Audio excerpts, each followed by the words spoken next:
Magandang tanghali po. Oras na para sa maiinit na balita. Mut siya at ligtas nang nakauwi sa bahay. Binalikan ng pamilya ng bata ang CCTV sa lugar para mahanap ang nakabanggang rider. Natunton ang 27 anyos na rider sa bahay niya sa Barangay Holy Spirit sa tulong ng mga tauhan ng barangay. Napag-alaman na wala nga pong lisensya. Hindi rin po yung motor yun, hindi po sa kanya. Hindi siya nagmamayari ng motor. Aminado ang rider na wala siyang lisensya. Ipapa-car wash lang daw sana niya ang motorsiklo ng kaibigan. Hindi raw niya sinasadyang mabangga ang bata. Blind spot po kasi yun eh. Biglang tumawid po yung bata. First time ko lang po kasi mangyari kaya po yun, natakbuhan ko nga po. Na hindi ko naman po ginusto rin yung nangyari. Medyo natakot po kasi ako sa marami pong tambay eh. Feel ko po baka kuyugin po ako. Umuhingi po ako doon ng pasensya po sa magulang.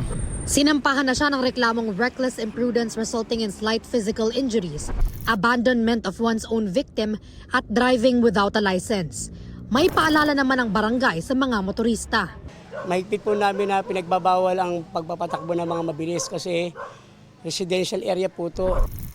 Bea Pinlac, nagbabalita para sa GMA News.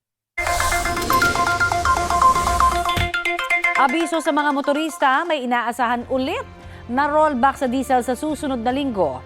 Ayon sa isang oil industry source ng GMA News Online, batay sa 4-day trading at forex averages, 8 pesos hanggang 10 pesos ang inaasahang bawas presyo sa kada litro ng diesel. Habang posibleng walang paggalaw o kaya naman ay madagdagan ng piso ang kada litro ng gasolina. Posible pang magbago po yan, depende sa resulta ngayong ikalimang araw ng trading ngayong linggo. The International Criminal Court is now in session. Rodrigo Roa Duterte.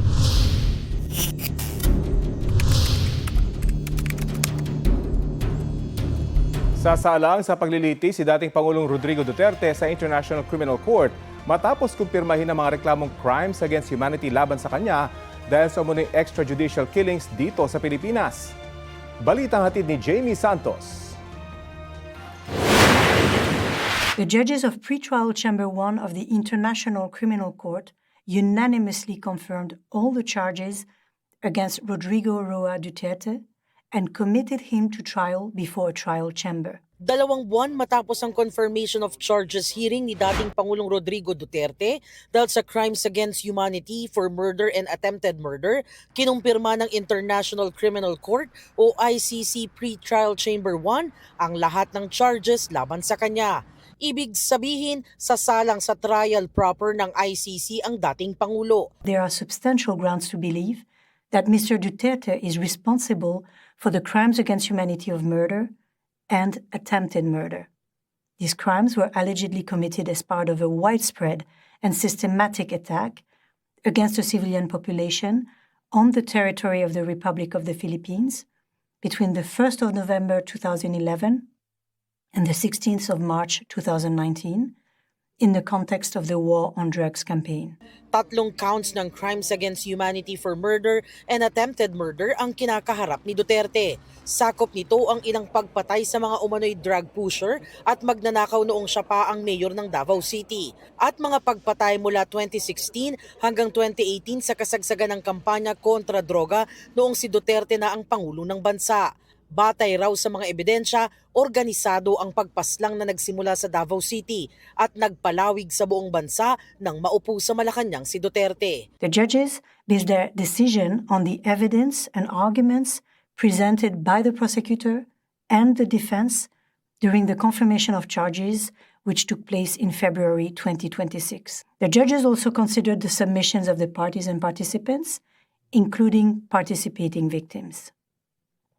The defense and the prosecution are not automatically entitled to appeal to this decision, but they can request authorization from the pretrial chamber to do so.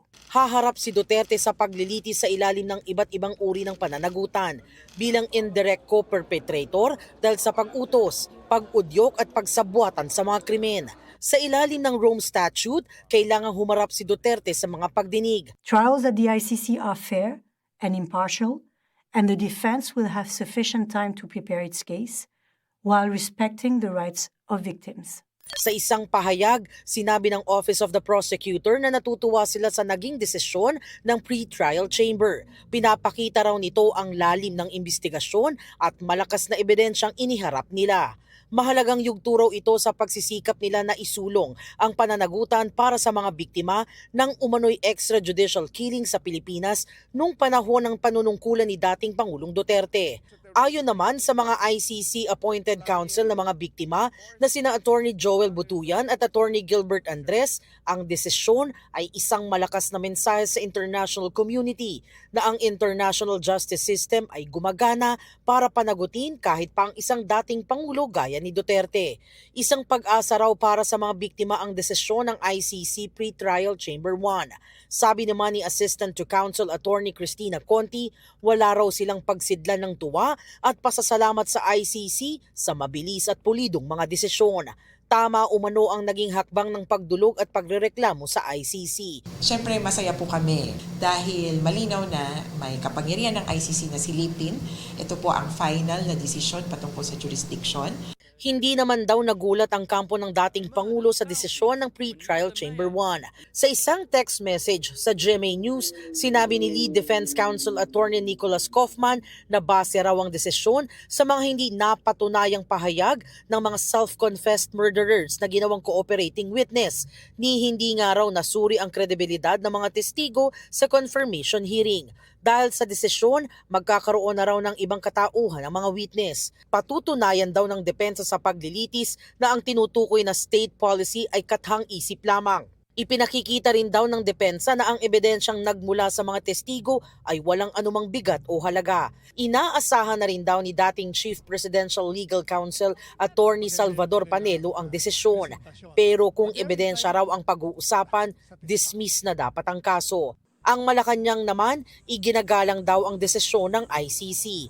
Ayon kay Undersecretary Claire Castro, hustisya ang kailangang makamit sa mga kasong ito at parehong panig ang makikinabang sa proseso. Jamie Santos, nagbabalita para sa GMA News. Ilang lugar muli sa bansa ang posibleng makaranas ng danger level na init at alinsangan ngayong Biyernes. Ayon sa Pag-asa, posibleng pumalo sa 44 degrees Celsius ang heat index o damang init sa Cotabato City. 42 degrees Celsius naman sa Cavite City at sa Butuan, Agusan del Norte.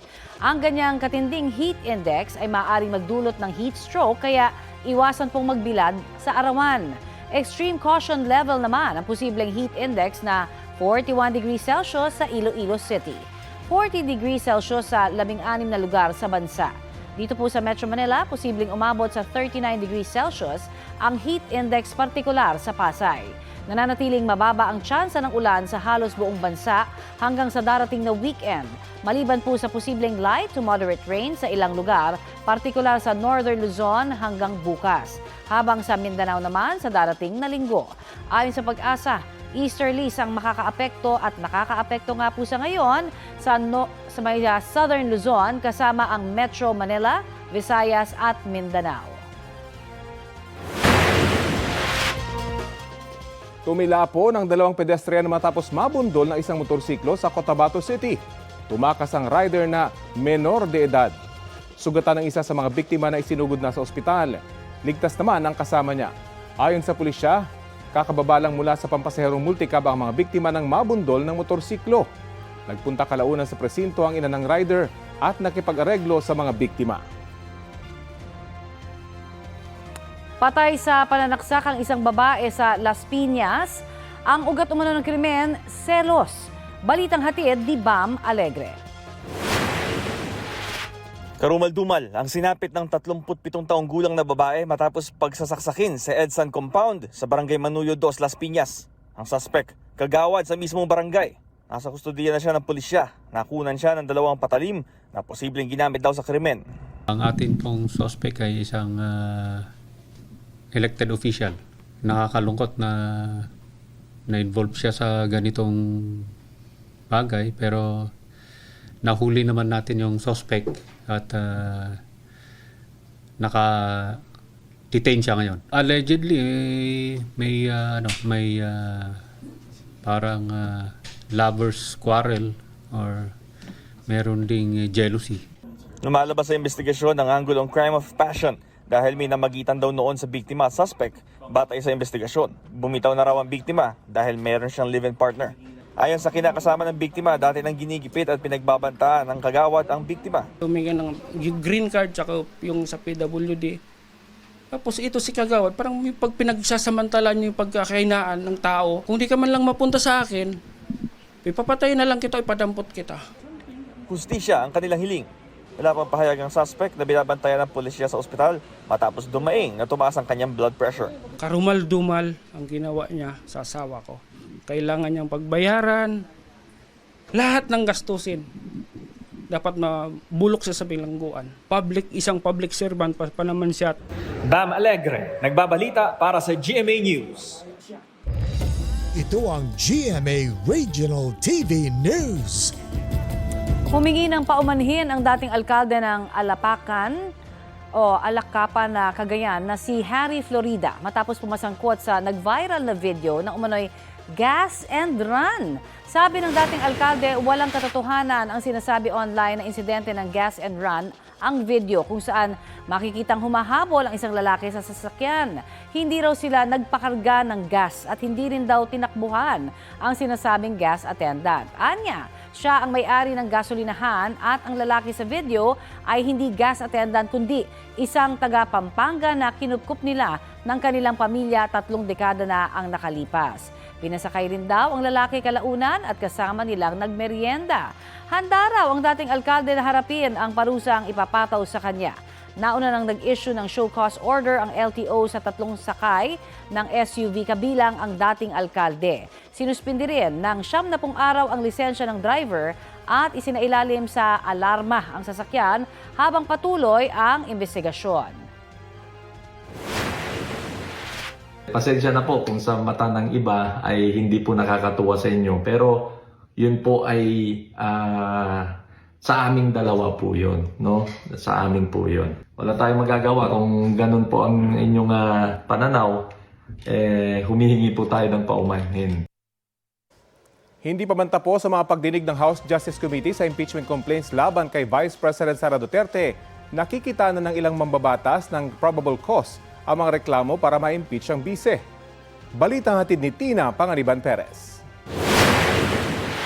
Sa pagdinig ng House Justice Committee, napuna ang hindi umanong pagkakatugma ng SALN ni Vice President Sara Duterte at mga transaksyong dumaan sa kanyang bank accounts. Bagay na pinalaga ng defense team ng Vice Presidente. Para po sa amin, actually, wala naman pong hindi nagtutugma.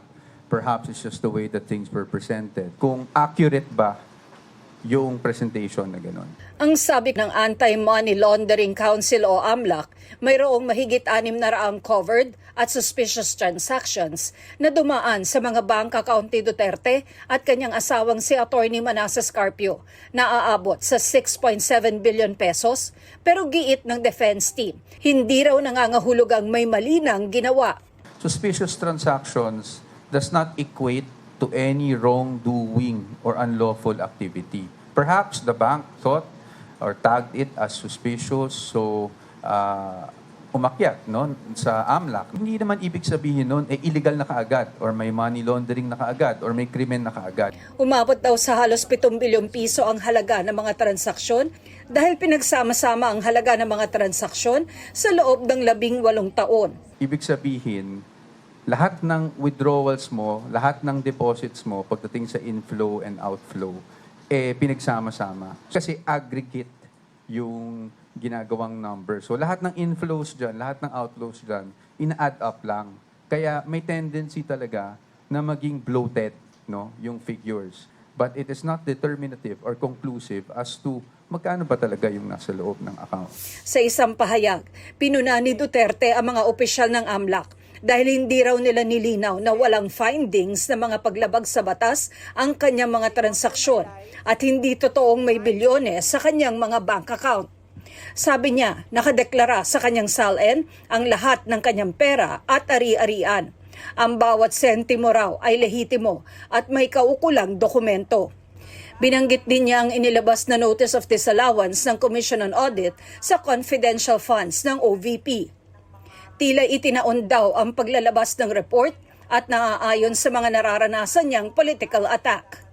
Pinababalik ng COA ang 73 million pesos na confidential funds ng tanggapan ng bise. Paglilinaw ng kanyang abogado. Hindi pa po final yan dahil may remedies pa po ang mga officials ng OVP.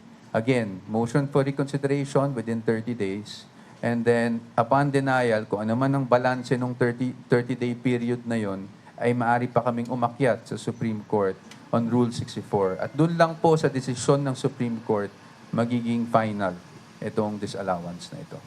Sa testimonya naman ni dating Senador Antonio Trillanes IV na tumanggap umano ang bise at kanyang pamilya ng pera mula sa isa umanong drug lord, sinabi ng bise na halos isang dekada na raw gumagawa ng kwento si Trillanes hinggil sa di umano'y bilyones sa kanyang bank accounts. Wala raw nagbago sa kanyang mga kwento. Pero ngayon, ibang makinarya na raw ang nasa likod niya. Ito raw si Pangulong Bongbong Marcos na dapat anya ay magpa-drug test at ang mga tinawag ng bise na mga law bender na kongresista na tumanggap na mga maleta at paulit-ulit anyang binabaliwala ang constitutional limit. Kung gaano raw katindi ang paninira sa kanya, ganun din daw katindi ang katahimikan at takot ng administrasyon na managot sa bilyong-bilyong pisong ninakaw umano, inilagay sa maleta at inilabas ng bansa. Hinihinga namin ng reaksyon ng mga personalidad at mga tanggapang binanggit ni Duterte. Ipaniliwanag naman ng kanyang abogado ang sinabi sa komite na ilang taon umanong hindi nagdeklara ng cash on hand and in bank si Duterte. She disclosed because it was all lumped under yung others. No? Kasi sa personal items, kung makita nyo dun sa SALN, nakasulat dun vehicles, or others, ganyan. So yung cash in bank, kasama siya dun sa others. I just wanted to clarify kasi baka sabihin parang sinasabi naming mali o sinungaling yung mga House members. Hindi naman po kasi ang sinasabi naman nila is walang line item ng cash in bank. Muling iginiit ng defense team ng bise ang kanilang naunang posisyon na sa tamang forum lang haharap at sasagot si VP at ang kanyang mga abogado. A mere presentation of supposed evidence before a committee that is not authorized to conduct trial does not really amount to proof. Every evidence, whether it's something that you present in an ordinary case or in this case in an impeachment proceeding, must still survive scrutiny. It happens only in a proper trial before a tribunal or a body that has jurisdiction to conduct trial. Ang pagdinig ng House Committee on Justice, ginagawa raw para alamin kung merong probable cause para i-impeach si Vice President Duterte. Na-reach na po ba yung threshold for probable cause sa tingin po ninyo? This is my take, in my personal capacity, not as Justice Chair. After all, I do not vote. Tingin ko, baka nga nalampasan pa with the weight of evidence that were presented in yesterday's hearing. Ang net inflow na dumaan sa mga account niya ayon sa AMLA ay umaabot sa 2.87 billion pesos. Samantalang ang na-declare niya sa kanyang SALN ay 88.5 million pesos lamang. Napakalaki ng pagkakaiba yung discrepancy ng dalawang halaga na yan. At either dito sa committee o kaya sa Senado kung yan ang kagustuhan niya, ay dapat ipaliwanag niya. Para sa akin, ito ay isang smoking gun na at least insofar as probable cause is concerned, ay andyan na yan. May nakita ng probable cause ang ilang miyembro ng House Committee on Justice para i-impeach si Vice President Sara Duterte kahit hindi pa nabubuksan ang kahong isinumite ng Bureau of Internal Revenue na naglalaman ng mga income tax returns ng bise at ng kanyang asawa. Pagbobotohan pa kung bubuksan ang kahon o hindi sa susunod na hearing. Ang kahon ng income tax returns ng bise nasa pangangalaga ngayon ng sekretary ng komite. Tatalakayin din sa susunod na pagdinig ang umunoy banta ni Duterte sa Pangulo, First Lady at dating Speaker. At inaasahang pagbobotohan na pagkatapos nito kung may probable cause para i-impeach ang bise. Tina Panganiban Perez, nagbabalita para sa GMA News. Sa puntong ito, makakausap po natin si Palace Press Officer Undersecretary Claire Castro, kaugnay po sa ilang maiinit na issue. Magandang umaga at welcome po sa Balitang Hali, ma'am. Yes, magandang tanghali, Connie, at sa lahat na nakikinig sa inyong programa. Yusek, ano ho ang reaksyon mismo ng Pangulo sa utos ng Korte Suprema na magkomento po siya tungkol sa petisyong magpa-medical exam, physical exam at hair follicle drug test din siya? Magkokomento pa lang naman to, di ba, Connie? So, yes, ang Pangulo naman at ang administrasyon ng Pangulo Marcos Jr. ay gumagalang sa Korte Suprema. So kung anong pag-uutos, yun naman ay gagawin. Nagko-comply. Okay, at sakali ho, gaano kahanda nga ho ba ang Pangulo? No, just in case na sumalang po sa ganitong examination, okay ho siya? Wala namang anything po na nasabi po sa inyong direktiba? Magko-komento muna kami. Alright. Sa ibang usapin naman po, sabi po ni VP Sara Duterte, last minute ho daw yung pag-aproba ng Office of the President sa kanyang travel request. Sabi niya ho, nangyari na noon na one day before ng biyahe na ilalabas po ang Travel Authority. Nagkaroon ho ba ng delay sa pag-aproba sa request po ng bise? Hindi po, madalas naman po na one day before her trip ay ibinibigay yung Travel Authority. At wala pa sa pagkakataon na siya ay tinanggihang mabigyan ng Travel Authority. At kung nagmamadali po pala ang Vice Presidente, sana mas maaga din siya na nag-request ng Travel Authority. And at the same time, may nakita po kasi tayo doon na parang may binago siyang date ng pag-alis or meron siyang pinahabaan yung kanyang pag-alis or pagbabakasyon. Kaya itong April 22 na naibigay sa kanya, nag-supersedes lang sa nauna na Travel Authority. Siguro kung nagmamadali po siya, ang Vice Presidente, siguro a month before, paggawa na siya po ng request para wala siyang sinisisi. Sabi pa rin ho ng Vice, confidential daw sana dapat yung pag-handle po sa ganitong dokumento para sa kanyang seguridad. Meron ho kayong komento dyan? Hindi naman maaari maging lihim ang mga bagay-bagay na kinapapalooban ng Vice Presidente. Unang-una, Vice Presidente siya. Pangalawa, may dinadala naman siyang security at mga OVP personnel. So lahat naman po yung public officials. At ito po ay binabayaran. Yung paggastos po ng security at ng OVP personnel ay sagot po ito ng gobyerno. So unang-una po, titignan po kung may dereliction of duty po ba. Pangalawa, syempre, of public interest ang mga ginagawa ng Vice Presidente. So hindi po ito malilihin. I see. Okay. Ano naman ho yung reaksyon ng Pangulo sa nagiging takbo po ng impeachment complaints hearing sa Kamara laban po sa Vice? Ang Pangulo naman po ay alam po niya kung ano ang trabaho ng Kongreso at alam niya po na may separation of powers at ang tangi lamang din pong gusto ng administrasyon na ito ay managot ang lahat ng dapat na managot. Hindi lamang sa flood control projects, hindi lamang dito sa impeachment, sa lahat ng mga maaaring anomalya na nangyayari sa administrasyon na yon ay dapat po na managot. Yan po ang gusto ng Pangulo. Sinabi rin ho ng Vice na nasa likod ngayon ni dating Senador Antonio Trillanes IV yung makinari po ni Pangulong Bongbong Marcos. Ano naman ho ang reaksyon dyan ng Malacanang? Yan po ang pagbibintang. Muli, tama po ba ako? Pagbibintang ni Vice Presidente? Yes po, yan po yung napanggit niya sa kanyang pahayag din. Wala naman po tayo maaasahang magandang salita na manggagaling sa Vice Presidente patungkol sa ating Pangulo. Lahat na lang ng kasalanan sa mundo isisisi niya sa Pangulo.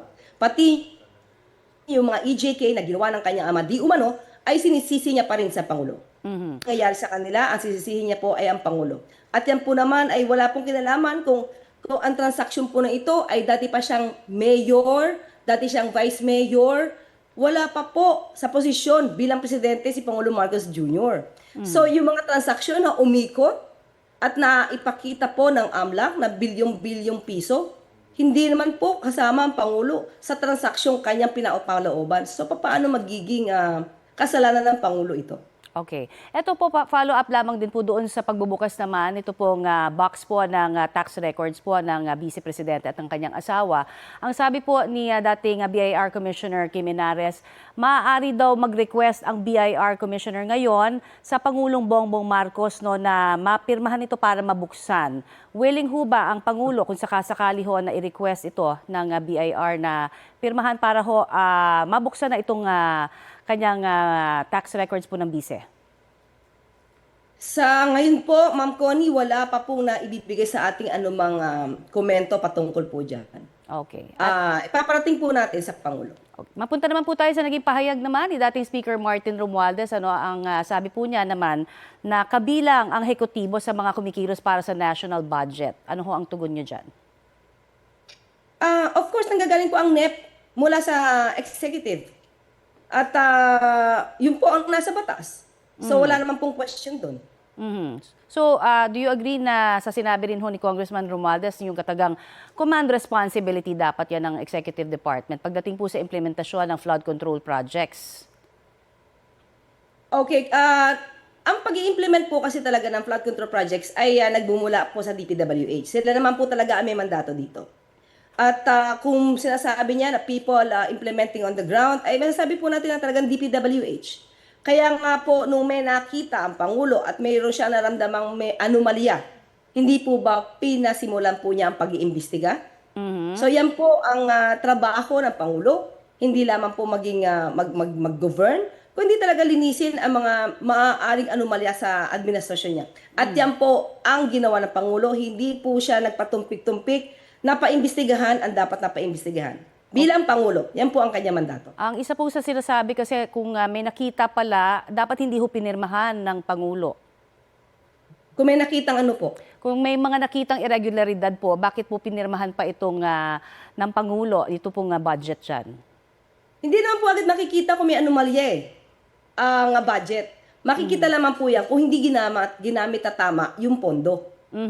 So, itong mga proposals na to, ng mga congressmen, nagkaroon ng amendments, na hindi naman po mali, if ever, nagagamitin sa tama, hindi po yan makikita agad ng Pangulo. Makikita na lamang yan kung may anomalya dahil naging ghost projects na. Okay. Kaya doon magpapaimbestiga. Kung nagkaroon ng ghost projects, hindi ginamit ang tamang na pondo, doon dapat magpaimbestiga ang Pangulo. May impormasyon ho ba kayo kung nagkausap na rin ho ang Pangulo at ang kanyang pinsan na si Congressman Romualdez kamakailan? Wala po eh. Personally, ako wala po talaga. Ako nakikita ko nag-uusap sila. Pero sa aking pagkakaalam ay wala po talaga. Okay. Kaugnay naman ho sa response ng gobyerno sa energy crisis ngayon, bukod po sa tulong sa mga PUV driver, may inihahanda rin hong tulong ba ng ayuda ang gobyerno, lalo na dun sa mga negosyante at manggagawa na rin ho, naramdam na rin yung effect, syempre itong mahal na langis? Ang gusto naman po ng Pangulo ay balanse ang pagpapatupad ng anumang programa sa lahat ng stakeholders. Pero ang inuna po talaga ng Pangulo sa ngayon ay ang mga tsuper, operator na talaga pong direktang na hit no? Ng pagtaas ng presyo ng krudo.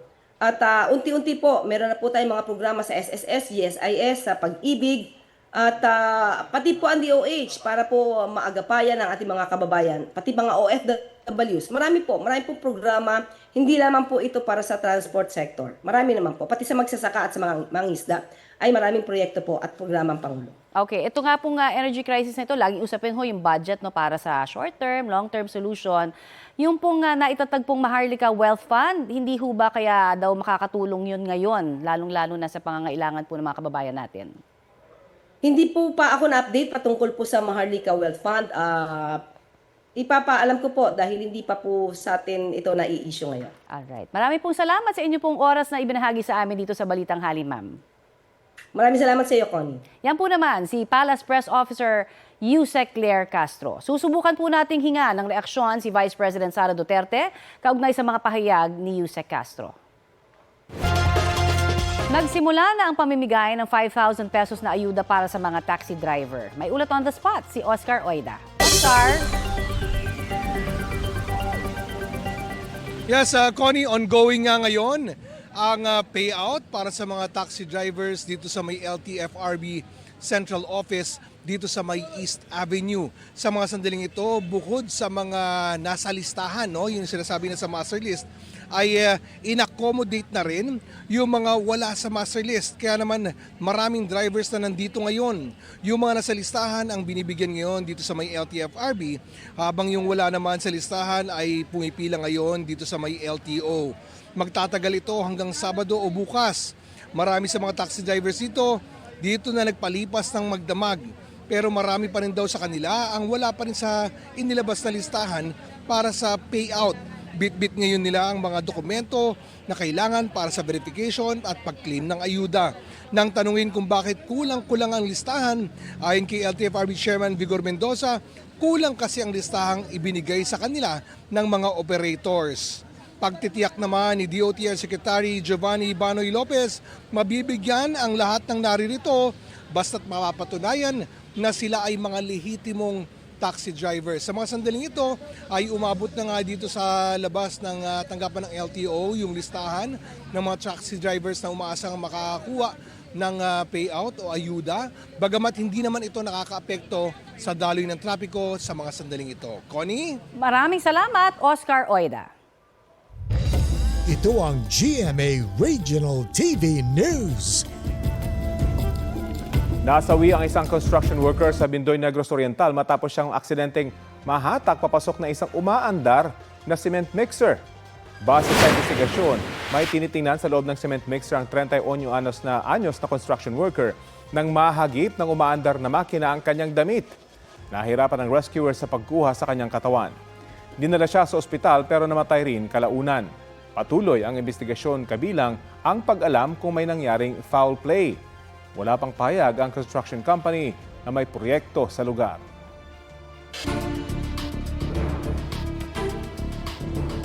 Mainit na balita, hiniling ng kampo ni dating Speaker Martin Romualdez na mag-inhibit ang Office of the Ombudsman sa investigasyon nito sa kanya kaugnay sa anomalya sa flood control projects. Sa pahayag ng kampo ni Romualdez, posible raw nabahiran na ng pattern of prejudgment ang investigasyon na labag sa due process. Sa liham na ipinadala nila sa Office of the Ombudsman, sinabing ang mga pahayag sa publiko ni Ombudsman Jesus Crispin Rimulya at kanilang mga opisyal ay tila nagpapakita ng anilay prosecution for plunder laban sa kanilang kliyente kahit wala pang formal complaint o preliminary investigation. Sa kabuuan, ang mga naging pahayag ay gumawa raw ng impression na anumang investigasyon ay isang mere formality para mabigyang katwiran ang isang anilay preset outcome. Kaya hiling nila mag-inhibit ang ombudsman mula sa kaso at isang neutral, independent body ang humawak nito. Wala pang komento rito ang ombudsman. Para bigyan tayo ng update sa magiging presyo ng mga produktong petrolyo at sa iba pang usapin sa enerhiya, kausapin natin si Energy Secretary Sharon Garin. Magandang umaga, Secretary Garin, at welcome po sa Balitang Hali. Good afternoon po sa lahat and thank you for Opo. Magtutuloy-tuloy po ba yung oil price rollback sa susunod na linggo at magkano po kaya?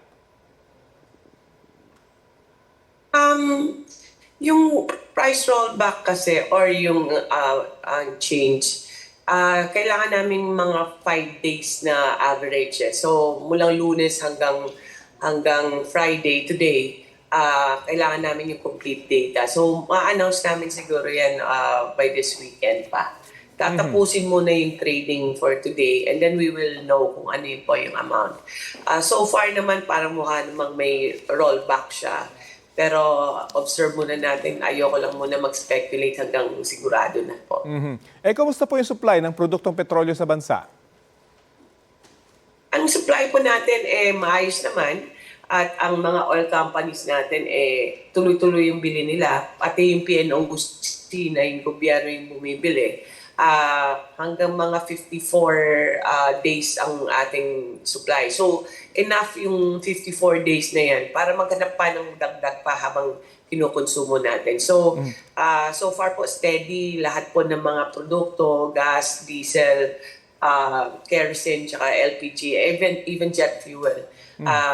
Maayos pa naman yung supply natin. Sinisigurado po natin, maigi pong binabantayan yan para siguraduhin na unang-una huwag tayong maubusan. And so far, okay pa naman yung supply natin. Meron pa rin po ba kayo natatanggap na reklamo mula sa mga pribadong kumpanya na excessive yung singil sa kanila doon sa kanilang mga pinagbibilhan ng petrolyo? Mahal pa rin yung bili sa international kasi imported lahat eh. So lahat po na ini-import natin, buong buwan ng March and April, very expensive siya. Ang laki ng increase talaga, hindi lang sa produkto, kundi pati sa transportation niya, sa insurance niya, premium niya. Pero kaya po binabantayan ng maigi para yung kung anong sisingil nila sa gas station, yun yung tamang dapat isingilin. So far 2 linggo na po na DOE na or gobyerno yung nagdidikta ng adjustments. So nakaka-reflect naman ng maayos kung ano po yung mga changes sa international. Pero wala tayong makagawa talaga sa presyo kasi presyo international yan, importation and wala tayong local production kasi. Ano pa bang mga hakbang ang inihanda ng Energy Department sakaling muli pong umigting yung giyera at maapektuhan yung supply natin ng mga produktong petrolyo? Hindi tayo tumitigil, yun nga yung utos ng presidente na dapat talaga siguraduhin na may supply tayo. So, every day, every week, mula nung nag-umpisa yung gera, hindi po kami tumitigil na nagmamonitor at naghahanap po opening other avenues or other countries na pwedeng mag-supply kasi sarado nga yung Middle East. So, kahit po na bumababa po, nagro-rollback yan, hanggang hindi pa natatapos yung gera, hindi po tumitigil po yung DOE to making sure that the supply is sufficient. And other than that po, ay yung price monitoring natin at sinisigurado natin na may mga na tama yung ginagawa ng mga oil companies natin at tumutulong din tayo sa gobyerno na paano matulungan yung mga drivers din ng jeepney. So hindi po nagsa-stop yung DOE hanggang po tuloy-tuloy po to hanggang matapos na talaga yung gera. Hindi lang ceasefire, kundi talagang kailangan matapos na talaga yan. Ito po, malapit talaga sa sikmura. Sa LPG, may nakikita rin ba kayong rollback para sa buwan ng Mayo? I think ang BIR nag-issue na ng guidelines paano po mag-reflect po ang ating excise tax na suspension. So kung may bababa, yun po kailangan bumaba siya kung effective na at implementa ng BIR or ng DOF yung suspension ng excise tax. Pero yung LPG kasi once a month lang yan nag-a-adjust eh. So, ang adjustment na naman nila yan is mga first week of May na naman. So, isang beses lang yan po, napapalitan yung presyo pa. So, pag napansin kayo na nag-increase every week, bawal po yan. I-report nyo po sa DO. Okay. At ngayon pong tag-init, kumusta po ang supply ng kuryente natin? May mga aasahan bang rotational brownouts? At susugan ko na rin po, kasi inanunsyo nyo dati na bibilisan yung construction ng mga renewable energy, particular yung solar. Kumusta po ito? Okay, maayos naman yung pagpabilis. Alam mo bakit kasi minabadali natin na matapos nila ahead of schedule, April especially. Kasi ayaw nating tumaas ang presyo ng kuryente. So, ano yung pinakamura ngayon? Ang pinakamahal, diesel at LNG, no? Yung imported na gas. So, umpisa pala yung gera, nagplano na kami na kailangan gamitin natin yung mas murang kuryente, which is renewable, tsaka yung coal. So far, kasi nung umpisa talaga kasi, napansin namin sa simulation, nag-calculate kami kung ganitong mga senaryo, parang hanggang 12 pesos yata yung increase ng 7 pesos pala yung increase ng electric per kilowatt hour natin. So ngayon po hindi po na papansin ng mga tao kasi ang increase doon centavos lang or yung magit konting 1 peso lang kasi po naplanuhan po. Kaya po yun po yung epekto ng napaaga po yung mga construction, ang completion, tsaka ununahan natin sa market. So hindi po nararamdaman ng tao. Walang dagdag na perwisyo kasi DOE and ERC were able to manage na walang increase siya. So ang mga maagang natapos na projects, nakatulong po yan para po ma-avoid po yung increase ng electricity rates. Okay, marami po tayong aabangan sa energy sector. Maraming salamat po sa oras na binahagi nyo sa Balitang Hali. Thank you po. Thank you at good afternoon. Yan po si Department of Energy Secretary Sharon Garin. Papunta na ang high-level coordinating team ng gobyerno ng Pilipinas sa Czech Republic para asikasuhin ang pagpapabalik kay dating Congressman Zaldico na wanted sa mga kasong graft at malversation kaugnay sa substandard flood control project sa Oriental Mindoro. At live mula po sa Prague, Czech Republic, kuha tayo ng update kay Maris Umali. Maris, pagdating ba ng mga opisyal ng Pilipinas dyan, mapapauwi na agad si dating Congressman Zaldico? Nako, Connie, kung yan ang inaasahan ng ating pamahalaan, it will not happen. According po yan doon sa nakapanayam nating migration law expert na si Magda Faltova ng Association of Integration and Migration dito sa Czech Republic. Bago kasi pagtuunan ng pansin ng Czech authorities yung mga kaso ni Zaldico dito dyan sa Pilipinas, uunahin muna nila yung paglabag ni Ko sa Czech immigration law. At ito nga yung tangkang pagtawid niya sa border sa Germany nang walang kaukulang dokumento. At Connie, kung tutuusin, kahit na halimbawa ay matalo si Ko dun sa korte, ay pwede siyang umapila sa appeals court at pwede pa siyang pumunta sa pinakataas-taasan, yung highest administrative court. So it will take months to even a year, Connie. Bakit mas gusto ng Department of Justice na ipa-deport na lamang si Zaldico? Kasi Connie, yan yung mas simple at mas mabilis na paraan na legal na proseso yung deportation. Ayon kay Faltova, hindi na kailangang humarap ni Ko sa korte dahil pulis ang nagdedesisyon tungkol sa immigration law violations. Yun ay magiging posibleng sanction sa kanya, no? Kapag talagang mapatunayan na siya ay lumabag sa immigration law, deportation ang parusa. So mas magiging mabilis yan. Pero madalas tumatagal din yan ng aabot sa 90 days ang immigration detention at mahaba na yung 1 taon in some cases. Extreme cases daw, Connie. At bakit daw kaya mas komplikado yung dadaan pa sa extradition process ko? Una, Connie, mahirap talaga kung extradition. No? Una, wala tayong extradition treaty sa Czech Republic. Pangalawa, kailangan ding suriin ng korte sa Czech Republic kung yung mga kaso laban kay Zaldico ay parehong itinuturing na krimen sa Pilipinas at dito sa Czech Republic. In this case, corruption. Although mahigpit din naman talaga ang Czech Republic sa corruption, pero kailangan nila mapatunayan na talagang pareho ang yung weight, no? At kailangan makakatulong daw talaga kung may red notice from Interpol na ipadala dito sa Czech Republic. At doon nila sisimulang suriin yung criminal liability ni Zaldico. At isa pa, Connie, susuriin din ng Czech authorities kung malalagay ba sa panganib ang buhay ni Ko kapag inuwi siya dyan sa Pilipinas, kung mapapersecute ba siya kung sakasakali. At ano pa bang po pwedeng gawin ng Pilipinas para makumbinsi ang Czech Republic na i-turn over na si Zaldico? Maganda naman na, Connie, yung ugnayan ng Pilipinas sa Czech Republic, no? At katunayan nga, yung pagpunta dito ng high-level coordinating team ay it really sends a very strong signal according to Faltova. At sabi din ng DOJ, magandang senyalis din na willing makipag-usap ang Czech authorities sa Pilipinas.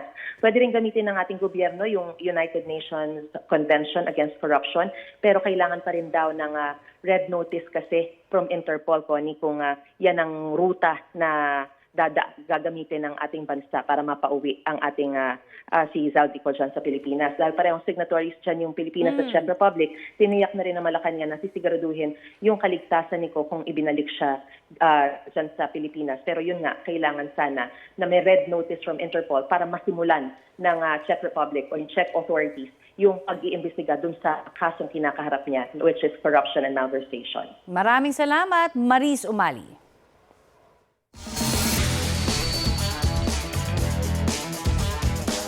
Pasok na sa round of 16 ng Madrid Open Doubles si Pinay tennis star Alex Ayala at kakampi niyang Turkish player na si Zeynep Zonmez. Maaga nakuha ng kanilang kalabang taga-Chinese Taipei at Hungary ang 2-0 lead sa first set. hanggang magkasunod-sunod na punto sina Alex at Mai panalo ang unang set sa score na 6-2.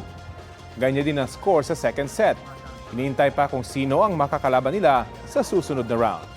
Bukod sa doubles, lumalaban din sina Alex at Sonme sa singles draw kung saan pareho silang pasok sa round of 64.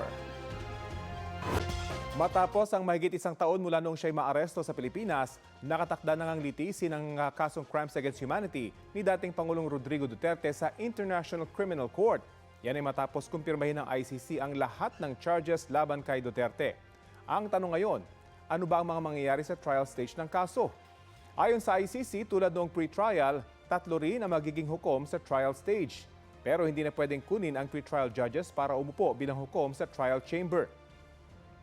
Hindi pa tukoy kung sino ang magiging hukom sa trial chamber ng kaso laban sa dating Pangulo. Ang trial chamber ang magiging responsable sa mga pagsasagawa ng status conferences o ang pagpupulong kasama ang counsel o abogado ng parehong panig. Pagkonsulta sa bawat partido para sa pagtatakda ng petsa kung kailan sisimulan ng paglilitis at pagpapatupad sa mga pamamaraan para matiyak na magiging patas at mabilis ang proceedings. Ang trial chamber din ang magdedesisyon sa iba't ibang preliminary issue kabilang ang paraan ng paglalabas ng mga ebidensya. Sa ilalim ng Article 63 ng Rome Statute, kinakailangang dumalo sa mga pagdinig si dating Pangulong Duterte. Depende na sa desisyon ng mga hukom kung face-to-face ito o sa pamamagitan ng video conferencing. Bilang isang ICC suspect, kabilang sa mga karapatan ni Duterte ang gamitin sa pagdinig ang lingwaheng kaya niyang intindihin at salitain. Magpresenta ng ebidensya at magpatawag ng testigo. Magkaroon ng sapat na oras para paghandaan ang kanyang depensa. Pwede rin siyang manatiling tahimik at hindi rin siya pwedeng pilitin na magbigay ng testimonya. Ang kasong Crimes Against Humanity ni Duterte sa ICC ay nag-ugat sa mga nangyaring pagpatay sa Davao City noong siya alkalde roon hanggang sa kanyang gyera kontra droga noong presidente na mula November 2011 hanggang March 2019. Hindi pa tiyak kung kailan magsisimula ang trial proper pero ayon kay ICC Assistant to Counsel Attorney Cristina Conti, posibleng simulan ito pagkalipas pa ng 8 buwan hanggang 1 taon.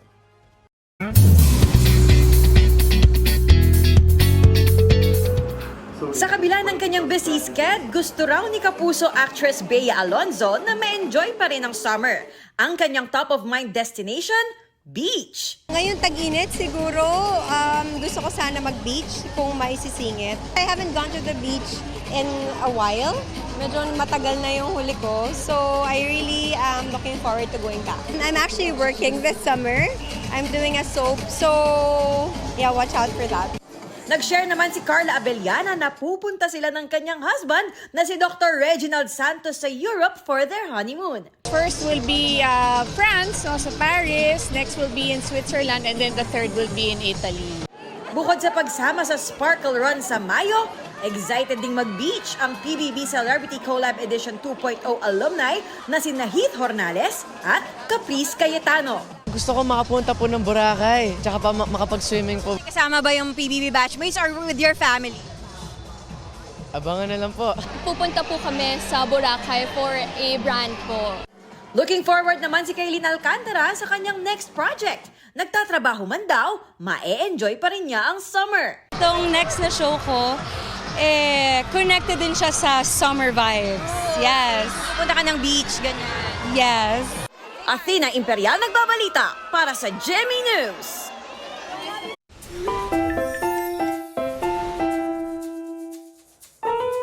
Viral online ang dance practice ng isang grupo sa Novaliches, Quezon City. Bukod kasi sa galing nila sa pagsayaw, may isang unexpected na nakihataw. Talon sa kaliwa, kembot sa kanan. Yan ang eksena ng 2-year-old na si Jordan.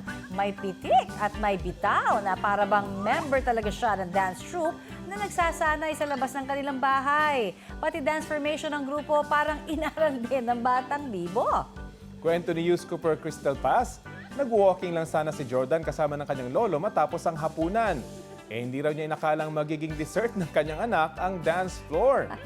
Viral online ang video with 1.1 million views. Trending!